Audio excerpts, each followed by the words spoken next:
Hola. Aquí les traigo las preguntas más tontas de Yahoo, para que vean que hay personas tan estúpidas en este mundo. Comencemos. Si me duele la otra cabeza, ¿tengo que tomar una happy aspirina? Jajajajajaja de xd. Bueno, pasemos a la siguiente. Mi novia me dijo que me quería comer, ayuda. Ayer hablé con mi novia y me dijo que el sábado iba a venir y dijo, te voy a comer y vas a ser todo mío. No entendí muy bien el significado que dio, aparte lo dijo con una voz rara. Yo le dije que está bien, pero no supe. Ayuda. No quiero que me coman ni que me peguen una cachetada.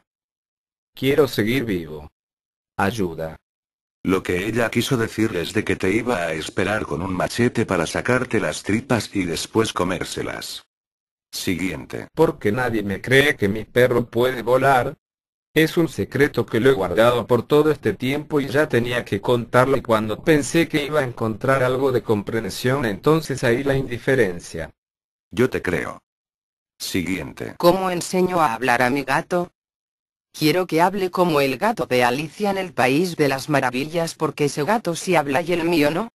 Sin comentarios. Pasemos a la siguiente pregunta. ¿Alguien sabe quién es Locuendo? Mis amigos dicen que se presta para hacer críticas y que cobra caro en dólares. Pienso que es un abusador. Pero él es muy chistoso, aunque dice muchas groserías. ¿Alguien sabe cómo se llama?